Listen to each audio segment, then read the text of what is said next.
नमस्कार। चुनावी बिगुल बज चुका है और 2 चरणों में चुनाव होना तय है।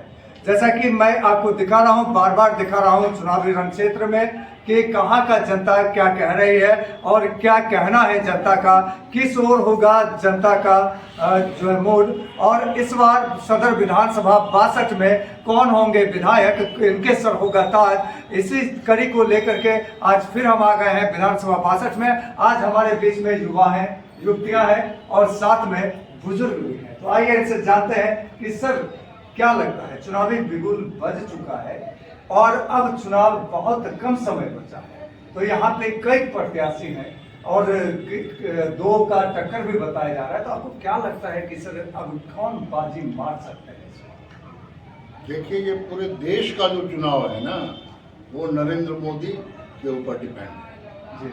और बिहार की जहाँ तक बात है तो यहाँ नरेंद्र मोदी और नीतीश कुमार दोनों की बात है, और इन दोनों के सरकारी नियंत्रण से जो माहौल बना है बिहार का, वो एनडीए के पक्ष में बना हुआ है। और स्वाभाविक भी है कि जो यहाँ के वर्तमान विधायक हैं विजय खेमका जी, उनको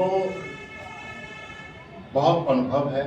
ये तीसरी बार वो फाइट कर रहे हैं और संभावना ही नहीं बल्कि पूरा विश्वास लगता है कि वो जीत जाएंगे, क्योंकि इनका काम बोलता है। सर आप बोलते हैं काम बोलता है, लेकिन जनता संतुष्ट नहीं है, तो आप तो क्या करेंगे इस संदर्भ को लेकर? बहुत जनता संतुष्ट नहीं है। देखिए, एक परिवार में कुछ बच्चे ऐसे होते हैं, कुछ परिवार के सदस्य ऐसे होते हैं जो अपने पापा से नाराज रहते हैं, अपनी माँ से नाराज रहते हैं, भाई से नाराज रहते हैं। तो वो उसकी नाराजगी का मनाने की कोशिश तो है सबको, लेकिन उसकी नाराजगी का क्या किया जाए? जो आदमी घर को पाल रहा है, पोस रहा है, देख रहा है, पूरे बिहार को चला रहा है, कौन कौन सी एक से एक नई नई योजनाओं को लागू कर रहा है, उसको अगर हम नहीं मानेंगे तो फिर किसको मानेंगे? इसलिए मेरी आपसे ये राय है कि सब लोग तकरीबन मान रहे हैं एनडीए को, क्योंकि उनका काम है, तो काम ही न बोलेगा। यानी आपके हिसाब से खेमका जी को ही आना चाहिए। बहरहाल युवा का क्या सोच है, आप लोग वोटिंग करेंगे इस बार, तो क्या सोच करके वोटिंग करेंगे, क्या होगा मुद्दा इस बार? 25-30 फिर से 32। आखिर कारण क्या है? कारण क्या है? क्या आज से 20 साल पहले देखिए और अभी का बिहार देखिए। 20 साल पहले का बिहार देख लीजिए, सड़कें क्या थी, बिजली का व्यवस्था क्या था, क्या महिलाएं सुरक्षित थी, क्या हमारी जो माता बहन थी वो जो रोड पर चलती थी क्या वो सुरक्षित थी? अच्छा, एक हवा तो बन रहा है, अभी दूसरा नाम भी आ रहा है यहाँ से, जितेंद्र यादव जी का भी नाम आ रहा है। आपको क्या लगता है कि उनका क्या? देखिए, उनको लोग जिस तरह से जानते हैं, उनको अंदर से बहुत कम लोग जानने वाले हैं। और मैंने उनके साथ काम किया है, उनके बहुत सारे अंदर की बातें जानता हूँ। लेकिन फिलहाल अभी चुनावी माहौल है, मेरे कुछ बयान से उनके वोट बैंक गड़बड़ा सकता है। बस आप संकेत समझ लीजिए, बाकी इंसान के लिए इशारा काफी होता है। आप क्या कहेंगे, आपका जो है रुझान क्या होगा, क्या देख करके आप वोटिंग करेंगे? मैं ये कहना चाहता हूँ कि अब की बार फिर से एनडीए सरकार। आप क्या कहेंगे बाबा? आप तो बड़ा अनुभवी लगते हैं, और आप क्या कहेंगे, आपका क्या विचार है?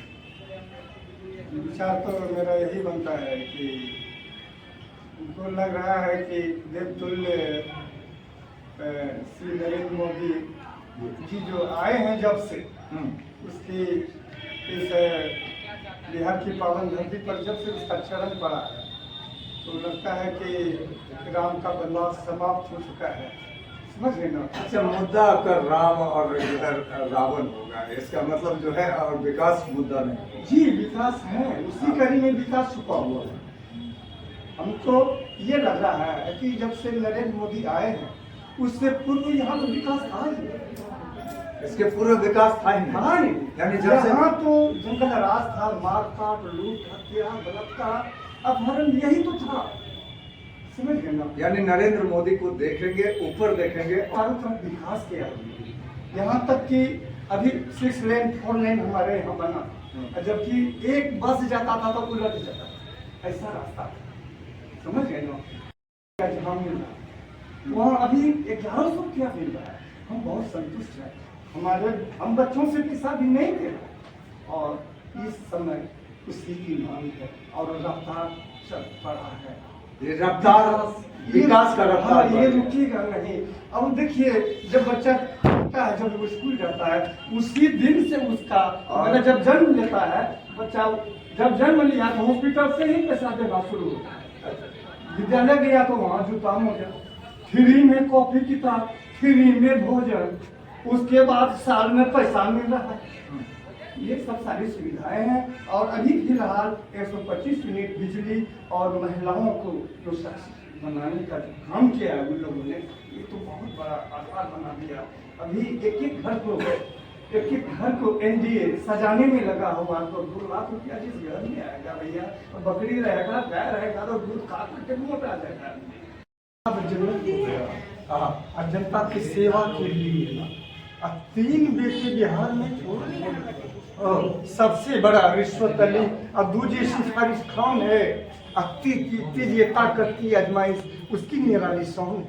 कत्ल के भी केस में रिश्वत अली की जीत है, हाकिम शहीद खाकर गाता उन्हीं का गीत है। अगर काम होता नहीं रिश्वत सिफारिश खान से, तो ताकत अली को साथ में चले बड़ी अभिमान से।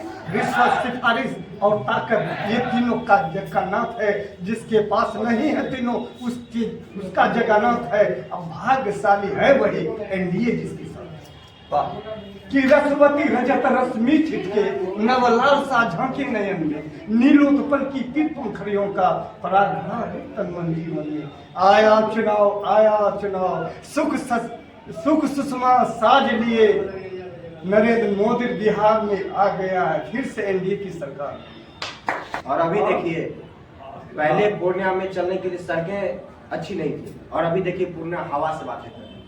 यानी आप ये एयरपोर्ट की बात है। बिल्कुल कहाँ है, पहले कहाँ था पूर्णिया और अभी कहाँ है पूर्णिया। और इस बार उसका हवा बहुत जोरों से और अगर अभी युवा एक मिडिल क्लास का लड़का कहीं भी कुछ भी बोल रहा है, कहीं पढ़ रहा है, वो कहीं ना कहीं एनडीए सरकार नीतीश कुमार का ही देन है।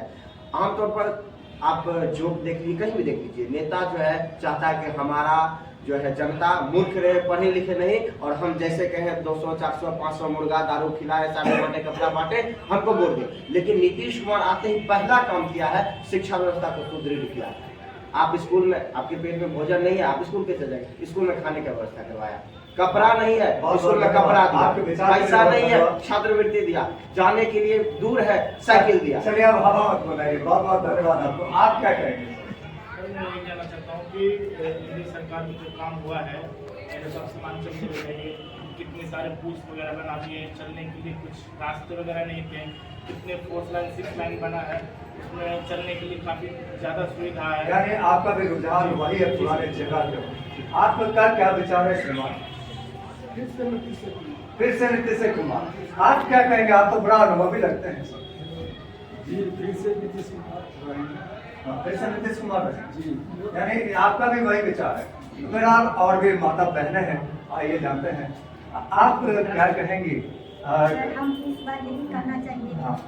इस बार भी एनडीए सरकार क्या है? जो हम 10,000 मिला है आपको इसलिए? नहीं, ये बात नहीं है, 10,000 का बात बहुत नहीं सारी है। महिलाओं को हम लोग 10,000 नहीं मिला। तो हम लोग का जो मन में है वही करेंगे। हम लोग जिसको वोट दिए हैं, जिसको देते आए हैं, उसी को देंगे वोट। यानी नीतीश सरकार को दीजिएगा? हाँ सर। लोग तो कहते हैं कि नीतीश बाबू पालतू चाचा है। नहीं, पलटू रहे कुछ रहे, लेकिन हमारे अगर नजर विकास के में लिए भटकना पड़े तो हमारे चाचा नजर- पलटेंगे, उलटना पलटना छोड़िएगा। यानी विकास के लिए पलटना होगा तो जहाँ पलटेंगे। दुनिया का जहाँ बहुत विकास के लिए विकास किया चाचा है। बढ़ाना पड़े वहाँ जाएंगे। दुनिया का बहुत विकास किया है और आगे भी करते रहेंगे। हम लोग के विषय में सोचेंगे तो हम लोग भी उसके विषय में सोचते रहेंगे। यानी एक बार फिर से विजय बाबू आएंगे।